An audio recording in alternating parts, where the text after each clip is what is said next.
Now, what you're seeing in the background of this video right now is something truly phenomenal, and it's more phenomenal because of what's gone down in the last 24 hours. So I'm going to be digging a little bit deeper on what it is that you're seeing in the background of this video right now, alongside another topic as well, because things are getting really interesting. You see, I asked you guys in my community tab post yesterday, now that we are just practically waiting for the roadmap 2.0 for Marvels Avengers, are you actually still playing the game if you've already completed the Black Panther DLC? Now, the three options that I gave you guys was yes, yes, but only till I get the build for Black Panther, or simply no.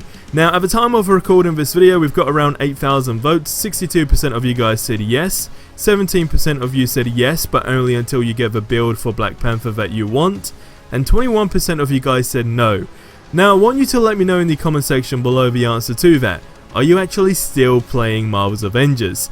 Now, let's dive into what it is that you're seeing in the background right now. And I want to begin by giving a very big shout out to somebody who goes by the name BrockSolid12 on Reddit. Now, I'm going to link the original post in the description below, and I want as many of you guys to go over there as possible and go ahead and upvote it and just share some love on this, because what this post is and what Brock actually went ahead and said is, I decided to do a mock-up of Spider-Man in the new Avengers UI. Now, like I said, this looks absolutely phenomenal. You can see the takedowns. Some screenshots seem to be from Insomniac's versions of this game, and then it seems like one is actually in the harm room. Point still stands, it actually looks really good. And again, the logo in the background, the Spider-Man suit in general, right? Everything going down with this actually does look very realistic. You have to also take into account, we have no idea what Spider-Man even looks like in this game. Now, this is where things get very interesting. Now, I'm sure you guys have seen it in the last 24 hours, the No Way Home trailer for Spider-Man in December got leaked. It has tons and tons of people talking. Now, why does this link to Marvel's Avengers? Why does it link to the Spider-Man DLC in general? Well, A, because we know this is the next big DLC drop, and B, because we were told it's going to be by the end of the year, and just putting two and two together, it's more than likely going to be tying in around the same time this movie drops. And it actually got me wondering, you know, remember when I think it was Fortnite that was promoted in the endgame, right? And how Thanos was playing it, etc. And it kind of like, there was this big deal going on that promoted it. It'd be really interesting if there was some sort of like, I don't know, some sort of teaser as well that would have cost a huge amount of money, right? But if it actually does promote the Spider-Man DLC for Marvel's Avengers, but again, that's like a complete different topic. That's something that just is more like, I guess you'd just be curious about, right? But this is what we're waiting for now, and it basically full circles back to that question on, has Marvel's Avengers actually been saved? Now, after I'd done my review, there were tons and tons of you guys talking, because naturally, the first couple of days, loads of people were really hyped up. Considering we had a new UI as well, and so many new things implemented into the game, it was enough to really just say, wow, you know, this has really gone ahead and, you know, redeemed itself in general. The combat was fantastic with Black Panther's DLC. The story wasn't the most amazing thing, but it definitely was cool in general, that's for sure. And everything else was pretty much, in my book anyway, a 10 out of 10. Or probably a 9 out of 10, just to not, of course, well, probably just to leave room for improvement, but you get where I'm going with that.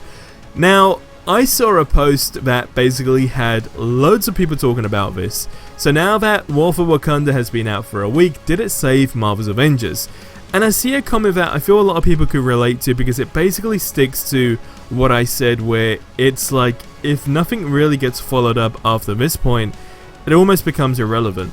Now, somebody actually done a comment stating that it's basically an indication that the game can be saved, but it's a bit of a double-edged sword. This content is far superior than the previous two main content drops, which begs the question why the previous two weren't better. War for Wakanda shows tremendous promise, but it's how they follow up this one up that will determine the fate of the game, with what and when. If the next expansion is put on the table within a reasonable amount of time, and is comparably good, the game should prove itself saved in time. But if they can't follow this up or follow up in an interior release, that'll be the last nail in the coffin, because we all will have had confirmation that they can do better but haven't, and time will tell. And this is something that I've really been sort of gauging in with the community, because again, how an individual feels is completely like how you feel, right, about the game. Because I can genuinely sit here and say, now from a consumer perspective, that I've gone ahead and completed the Black Panther DLC. Honestly speaking, the only reason I am now playing is trying to just really grind for loot in general, to try and get the gears that I need for my specific build that I'm trying to do. So when you take that into account, I do ask myself the question, I mean, sure, you can go back and do missions, etc, and I definitely go ahead and do that in general. But after that, is there really any other reason for me to play? And it does leave me in such a weird predicament, because the DLC is great, everything is fantastic, and like I said, it absolutely does show that this game can be saved and has in fact been saved for a short amount of time, but it definitely is how it gets followed up. And this Spider-Man DLC is already going to just slice the audience in general on who this is appealing to, because we know it's a Sony exclusive. So really, all the eggs are in one basket, as they would say, with what gets shown on the Roadmap 2.0. Because again, it all depends on that time frame. I don't want things to go dry completely for this game now until December, because if that is the case, that is just going to put the game in basically the same position, if not worse, that it was at the beginning before the Black Panther DLC, because at least people would genuinely be excited, or were, should I say, genuinely excited for the Black Panther DLC and a whole War for Wakanda expansion to go ahead and drop. It was something that people looked forward to. But now if we go for a complete drought and we know we're only expecting Spider-Man and nothing else, it's like, okay, well, what do we do, right? What do we actually do? So we all want this game to do better. The only thing, and this is why what I'm showing you guys in the background was just an absolute must, because it just kind of like gives you that image in your head again, right? Okay, well, this is how this can look. But even then, it's like after that Spider-Man DLC, what happens? Where is the next stage? And this is what the roadmap is ultimately going to determine. And that's something that I genuinely strongly believe we will get right at the beginning of September, because it's going to mark its 1 year anniversary. I have a very, very strong feeling they will drop it on the 1 year anniversary for this game, and if they don't, then of course that's going to be very alarming, but I don't know, I just feel like that's how I am basically functioning at this moment in time with how I see the game going. I am literally just assuming that on a 1 year anniversary we get Roadmap 2.0, and that's where things get very interesting. But again, you got to remember, it's all about what gets shown on Roadmap 2.0. Are we talking about the new characters like Doctor Strange, Scarlet Witch, etc, etc? I mean, there's a ton, right? We're talking Bucky Barnes.